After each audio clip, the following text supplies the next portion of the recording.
Hello viewers, আসসালামু আলাইকুম। সানজিদাস কিচেনে সবাইকে স্বাগতম।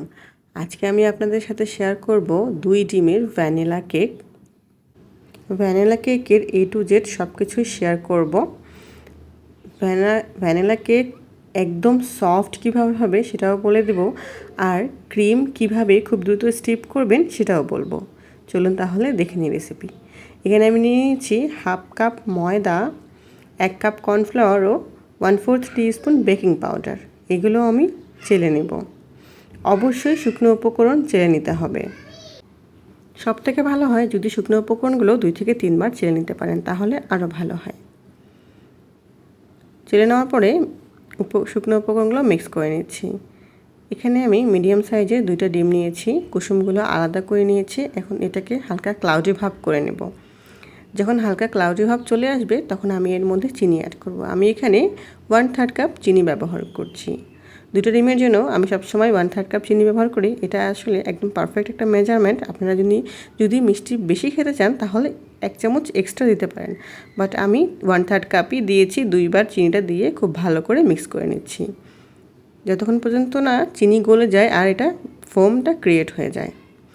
যখনই কাটা উপরে তুলে এভাবে দাগ টেনে কোনো অক্ষর লিখলে বোঝা যাবে স্পষ্ট, তখনই বুঝতে হবে যে আমাদের ডিমের ফোমটা রেডি হয়ে গিয়েছে। দেখুন আমি যখন এভাবে তুলে দাগ টানছি, দাগটা কিন্তু কিছুক্ষণ ধরে স্পষ্ট হচ্ছে, তারপরে মিলিয়ে যাচ্ছে। তখনই বুঝতে হবে যে আমাদের কুসুমটা ঠিক হয়ে গিয়েছে। এখন দিয়ে দিলাম কুসুম দুটি ও দিয়ে দিয়েছি 1 চামচ ভ্যানিলা এসেন্স, দিয়ে খুব ভালো করে বিট করে নিয়েছি। তারপরে এখানে আমি দিয়ে দিলাম শুকনো উপকরণ। শুকনো উপকরণ অবশ্যই স্পঞ্জ কেকের জন্য খুবই আলতোভাবে মিক্স করতে হবে। আমি এখানে স্পিড বাড়িয়ে দিয়েছি, কিন্তু আমি এটা কিন্তু খুবই আস্তে আস্তে ও একই সার্কুলার মোশনে ঘুরিয়ে ঘুরিয়ে এটাকে মিক্স করে নেব। খুবই আলতো হাতে ও একই পজিশনে ঘোরাতে হবে, একদম এলোপাথারি ঘোরানো যাবে না। যদি এটাকে এলোপাথারি ঘোরান তাহলে কিন্তু ডিমের ফোমটা দেবে যাবে, মানে নষ্ট হয়ে যাবে, তখন কেকটা ভালোভাবে ফুলবে না ও সফট হবে না। আমি এখানে 6 ইঞ্চির একটা হাইট মোল্ডে একটা বেকিং পেপার বসিয়ে এখানে কেকটা দিয়ে দিলাম। এটা আমি চুলায় বেক করে নেব।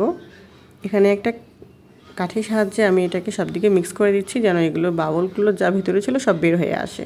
এখন এটা ট্যাপ করে নেব।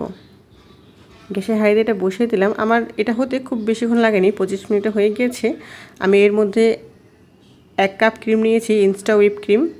এটা আমি বিট করে নেব। প্রথমে একে রেখে বিট করে নেব। এটা অবশ্যই প্রথমে একে রেখে কিছুক্ষণ বিট করে নেওয়ার পরে এখানে আমি দিয়ে দিয়েছি 1 চামচ গুঁড়া দুধ। এটা কিন্তু 1/2 চামচের চামচ দিয়ে আমি 1 চামচ গুঁড়া দুধ দিয়েছি। এই গুঁড়া দুধটা দিলে কিন্তু ক্রিম খুবই ভালো স্টিপ হয়। তারপরে আমি বিটারের 3 নাম্বারে দিয়ে আমি খুব ভালো করে এটাকে বিট করে নিয়েছি। দেখতেই পাচ্ছেন কতটা পারফেক্টলিভাবে এটা স্টিপ হয়েছে। এটা যদি আমি উপরেও করব, ক্রিম একটুও নড়াচড়া করবে না। সো দেখতেই পাচ্ছেন ক্রিম যখন খুব ভালোভাবে স্টিপ হয়ে যাবে তখনই এভাবে দাগ টেনে আসবে, একদমই হালকা হালকা ভাজে দাগ টেনে আসবে। তখনই বুঝতে হবে যে আমাদের ক্রিমটা একদমই রেডি। দেখুন কি সুন্দর একটা সুচালো দাগ হয়েছে। দেখেন আমি উল্টা করছি, ক্রিম কিন্তু একদমই পড়বে না। আমি যদি এটা ঝাঁকাবো অনেকক্ষণ তাও ক্রিম পড়ে যাবে না। কেকটা আমার হয়ে গিয়েছে। আমি এটা চেক করে নেব ভিতরে কোনো শুকনো ভেজা আছে কিনা। ভিতরে একদমই শুকনো, তার মানে আমার কেকটা হয়ে গিয়েছে। আমি অফ ক্যামেরায় কেক স্লাইস করে নিয়েছি ও ডেকোরেশন শুরু করে দিয়েছি। এখানে একটা দিয়ে আমি ক্রিম দিয়ে, যেহেতু আমি এটা বাসায় কেক বানাচ্ছি তাই আমি একটু চকলেট ব্যবহার করেছি। আমি এখানে দেখাচ্ছিলাম যে দেখতেই পাচ্ছেন কেকটা কতটা সফট হয়েছে। আমি যতবারই ভাঁজ করছি ততবারই ভাঁজ হয়ে যাচ্ছে, আবার ঠিকই শেপে চলে আসতেছে। ভ্যানিলা কেকে চকলেটটা একদমই অপশনাল, দিতেও পারেন আবার নাও দিতে পারেন। আমি যেহেতু বাসার জন্য কেক বানাচ্ছিলাম তাই আমি ওটা দিয়েছি। তারপরে আমি পাইপিং ব্যাগের সাহায্যে, আসলে এখানে নজল ব্যবহার কোনো দরকার নাই, আমি আগে থেকে নজল একটা সেট করে রেখেছিলাম তাই আমি দিয়েছি। এমনিতেও আপনারা দিতে পারেন, কিন্তু যারা একটু নতুন কেকের জন্য, যেমন আমিও কিন্তু কেকের মধ্যে একদমই নতুন, তাই আমি পাইপিং ব্যাগের সাহায্যেই ক্রিমগুলো দেই।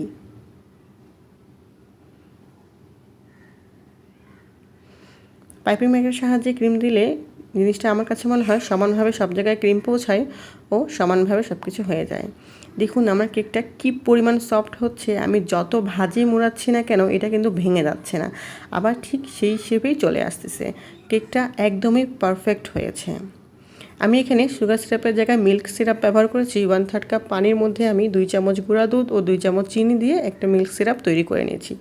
এখন এটা আমি ক্রাম কোট করে ফ্রিজে রেখে দেবো সেট হওয়ার জন্য। আপনারা অবশ্যই চেষ্টা করবেন ক্রাম কোট করে ফ্রিজে 20 মিনিট বা 10 মিনিটের জন্য রেখে দিতে। তাহলে যে কেকের ক্রামসগুলো আছে বসে যাবে আর পরে ডেকোরেশনের সময় আর সমস্যা হবে না। আর কোনো প্রকার ক্রামস এদিকে ওদিকে থাকবে না, কেকটা স্মুথলি ফিনিশিং হয়ে যাবে। আপনারা যদি আমার এই টিপসগুলো ফলো করে কেক বানান, ইনশাল্লাহ আপনাদের কেকও অনেক ভালো হবে। আর আমার যদি রেসিপিগুলো ভালো লাগে অবশ্যই আমার চ্যানেলটিকে সাবস্ক্রাইব করে একটু পাশে থাকবেন। এটা এখন আমি ফ্রিজে রেখে দেবো। ফ্রিজ থেকে আমি 20 মিনিট পরে বের করে নিয়েছি। এখন এটাকে ক্রাম কোট এখানে আমি এখন ফিনিশিং করব বা ডেকোরেশনের কাজ করে নেব।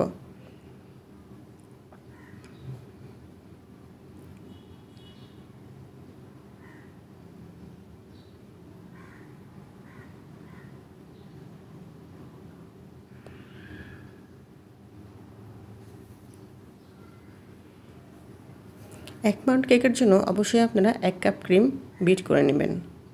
আমার এখানে একটু ক্রিম কম হয়ে গিয়েছিল, তাই এখানে আমি ক্রিমটা অ্যাডজাস্ট করে আর কি ফিনিশিং দিয়ে নিচ্ছি।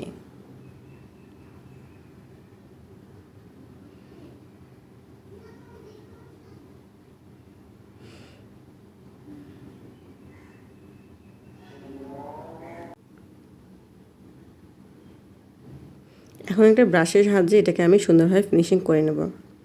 আমি কিন্তু আবার বলে দিচ্ছি, আমি একদমই বাসায় কেক বানাই, আমি কোনো প্রফেশনাল বেকার না। সো আমার ভুল ত্রুটিগুলো প্লিজ এড়িয়ে চলবেন। আমি বাসায় নিজে নিজেই শিখেছি। ও আপনারাও পারলে কিন্তু বাসায় নিজে নিজে কেক বানানো শিখতে পারবেন। বাইরে থেকে কেক কিনতে আর হবেই না, খুব ইজি ওয়েতে কেক কিন্তু হয়ে যায়। এখন আমি বোর্ডটাকে ক্লিন করে নেব।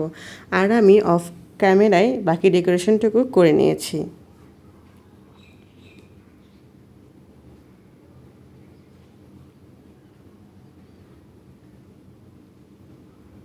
সো আমার কেকটি কেমন হয়েছে সবাই জানাবেন। সবাইকে অনেক অনেক ধন্যবাদ।